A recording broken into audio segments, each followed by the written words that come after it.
When I refused to lend my husband's brother money, his family declared a family vote to force me. They smiled, majority rules. My husband just watched. I smiled back and said, then let's vote on something else. Moments later, I pulled out a paper and the room exploded in chaos. This happened last year. Still fresh. Still raw. I was married for 8 years and I thought I knew what loyalty looked like. I thought marriage meant partnership. I thought family didn't just mean blood, it meant whoever stood beside you when things got hard. I was wrong. Let's rewind a bit. I live in a small town in upstate New York. My husband, Brian, comes from a large, very traditional family. Think every Sunday dinner at mom's type of thing. Lots of expectations. Lots of opinions. Lots of unspoken rules. I didn't grow up like that, but I made the effort. I showed up. I smiled. I brought dishes. I played nice. His family never quite accepted me. They were polite. But there was always a layer of something. Like I was on the outside of an inside joke I'd never be part of. Still, I loved Brian, and I believed love was enough. Then his younger brother, Ryan, got himself into some serious financial trouble. Ryan is the type who always seems to have a plan that never works out.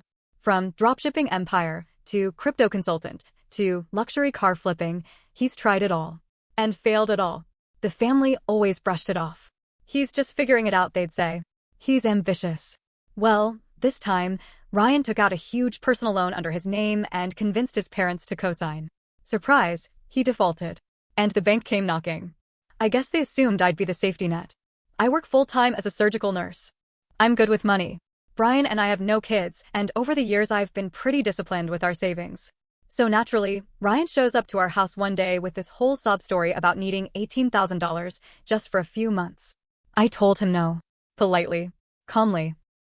I explained that our money was tied up in house repairs and that I wasn't comfortable lending that amount to someone with a track record like his. He didn't argue.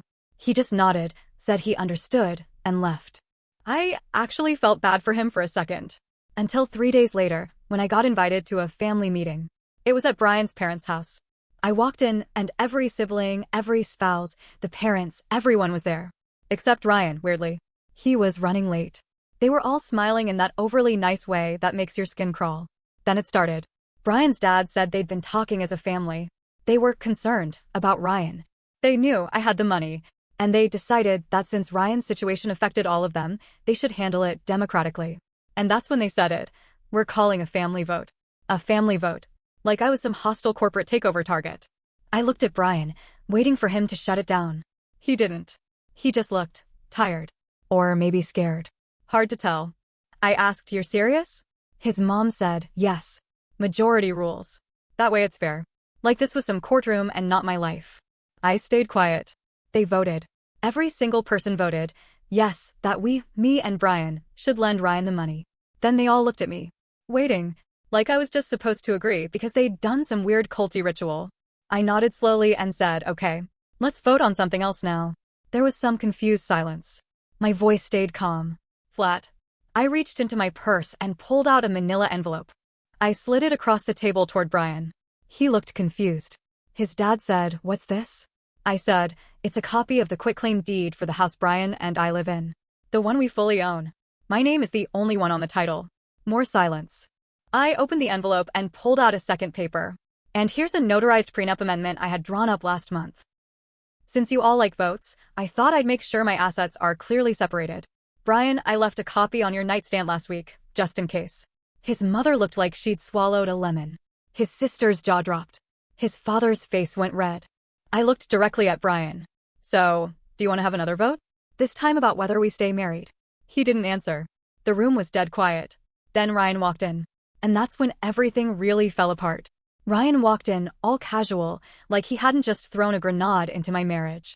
He gave that same half-smile he always had, smug, like the world was supposed to bend for him. "Sorry I'm late," he said, flopping into the only empty chair at the table like this was some kind of brunch. He looked around, noticed the envelope on the table, saw everyone's faces. "What did I miss?" he asked, grinning. No one answered him. His mom cleared her throat and said, "We were discussing options." I looked directly at Ryan. I told them no. He tilted his head. "Yeah, and we voted." I smiled. Just a little.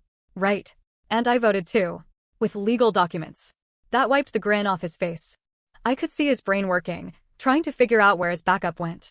That's when it hit me. He didn't know about the prenup change. He didn't even know I was serious. He looked to Brian. Dude, what the hell?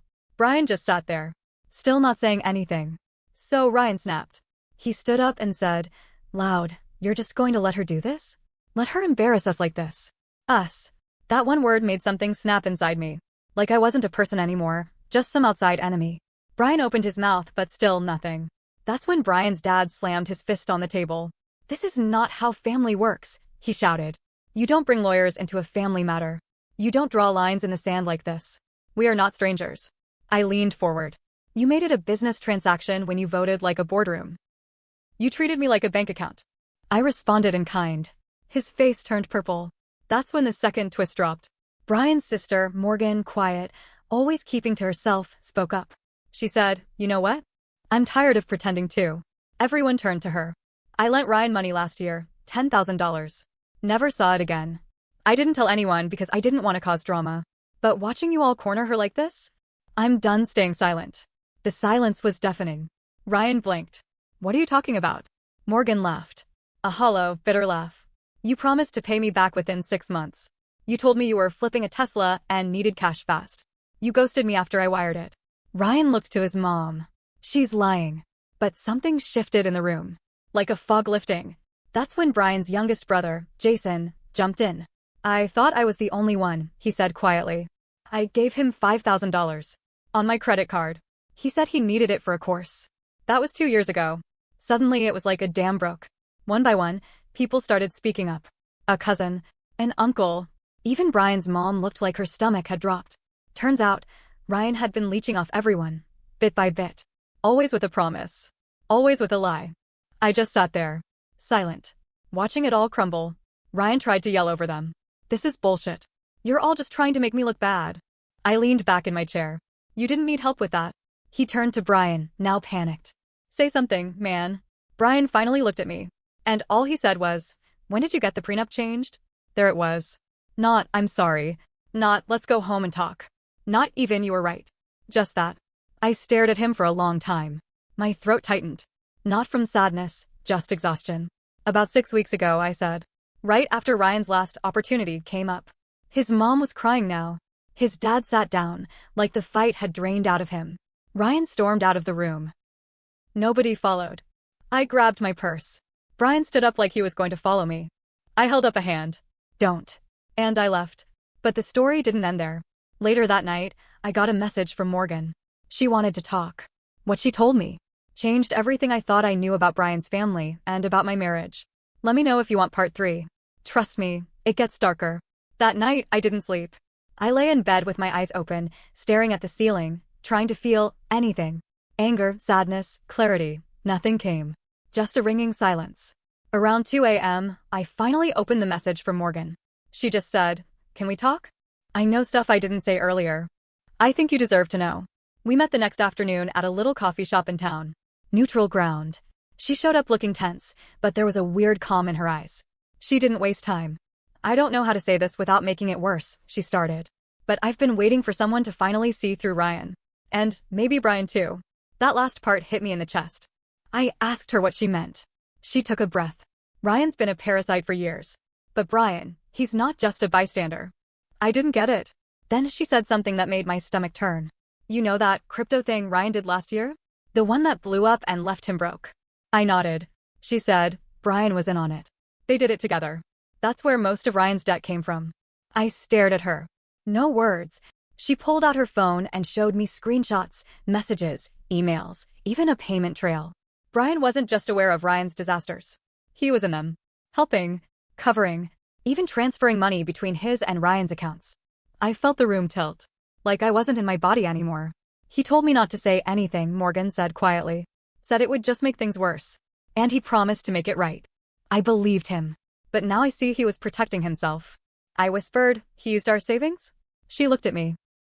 Didn't answer. She didn't have to. I suddenly remembered something 3 months ago. I had noticed a big withdrawal from one of our accounts. Brian said it was for emergency house repairs. He even showed me a fake invoice. I believed him. I felt sick. Morgan reached out and touched my hand. You weren't crazy. You were never crazy. I nodded slowly, then asked, why are you telling me now? She hesitated.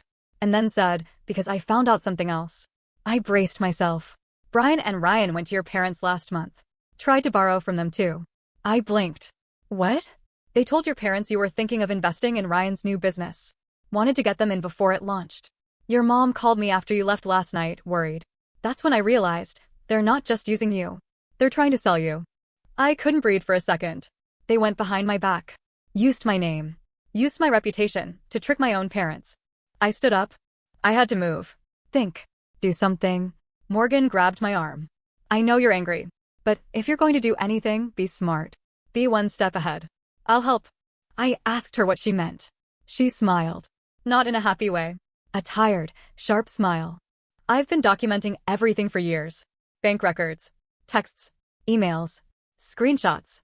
You want to make a clean break? You'll need receipts. That was the moment the numbness cracked. Something in me snapped into place. I wasn't going to let them play me anymore. Not Brian. Not Ryan. Not any of them. I looked Morgan in the eye. Send me everything. And she did. By the end of the week, I had enough evidence to bury them financially, emotionally, and legally if I wanted to. But I wasn't finished yet. Because the more I dug, the more I found. Turns out Brian had another secret. One that had nothing to do with money. One that explained why he never defended me, and why Ryan always had so much leverage. A week passed. Every day, I found something new. Another transfer. Another lie. Another thread in the web. Brian and Ryan spun.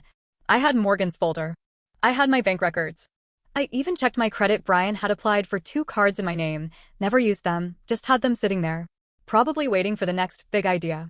The night of the final confrontation, I didn't plan it to explode the way it did. But it did. And once it started, it didn't stop. Brian's mom invited us all to another Sunday dinner. Same house. Same table. Only this time, I said yes. I had one goal. I wanted them all in one place. When we arrived, the atmosphere was fake friendly. Forced smiles. Tense laughter.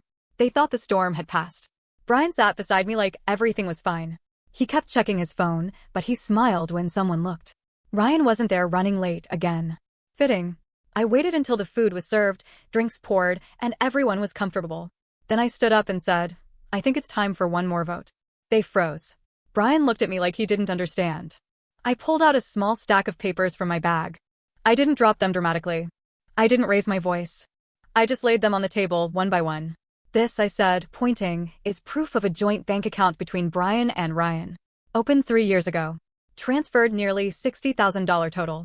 Most of it from our accounts. Some from loans. Brian's mom opened her mouth. I held up my hand. This, I said, tapping another page, is a forged invoice. Brian gave it to me 3 months ago. Said it was for a roofing contractor. The company doesn't exist.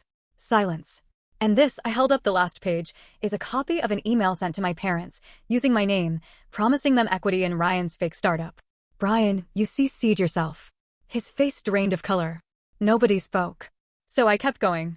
I thought Ryan was the only con artist. But you. I turned to Brian. You're just better at hiding it. You knew I'd never say yes, so you worked around me. Used me. His mom whispered, that can't be true. Morgan spoke up from the far end of the table. It is. She pulled out her phone. I've got copies of the messages too. Brian asked me to cover for him when he took out the money. Told me he'd handle it before she notices. Brian finally stood. Angry now. What do you want from me? Huh? I was trying to fix things. Ryan was in over his head. I didn't think, you never think I cut him off. You scheme. You lie. You protect him because he knows your secrets. That's why you never defended me, isn't it? He looked at me. And for the first time in this entire mess, he looked guilty. I stepped closer. What does Ryan have on you, Brian? Silence. He blinked, swallowed. Then muttered, it's not like that. Then what's it like? He looked around the table. Then at his dad. Then at Morgan. Then he broke. He covered for me. Years ago. When I got into legal trouble with a job. Falsified reports. I could have gone to jail. He took the blame. I owed him. Dead quiet. Brian's dad spoke, soft but furious. You lied to us. To her. You used your wife to cover a debt you should have paid with honesty. Brian looked down. I didn't know what else to do. She always had control over the money.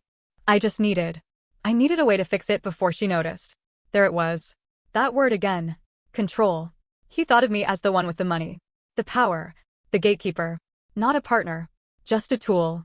I didn't yell. I didn't cry. I just reached into my purse again. One final paper. A folded document. I placed it in front of him. He stared at it, opened it. His face crumbled. It was a divorce petition. Already signed on my end. No drama. No screaming. Just an end. Majority rules, right? I said quietly. Well, I vote to leave. Then I turned and walked out. Nobody stopped me. Not even his mother. I stayed in a hotel that night. 3 hours later, Morgan texted me. He left. No one said goodbye. The fallout hit fast. Brian tried calling. Left me a voicemail crying. Said he was lost. Said he didn't know how things got so bad. Said we could rebuild. I didn't answer. 2 days later, I served the papers officially. Turns out the prenup update and documentation saved me more than just money. It saved me years of dragging out a divorce I didn't know guilt over. Morgan kept helping. She actually decided to take legal action against Ryan for the unpaid loan. Ryan vanished for a bit. Deleted socials. Rumors say he's living in New Jersey now, working under a fake LLC. Brian moved back in with his parents. The family dinners stopped. I wish I could say I walked away clean. I didn't. There were nights I cried myself sick. Nights I questioned everything. 8 years with someone who looked me in the eye and still chose lies over truth. It haunts you. But now I sleep. Peacefully. For the first time in years. And if there's one thing I learned, when someone says majority rules, remember this: you don't need a vote to leave a burning house. You just need the courage to walk out the door.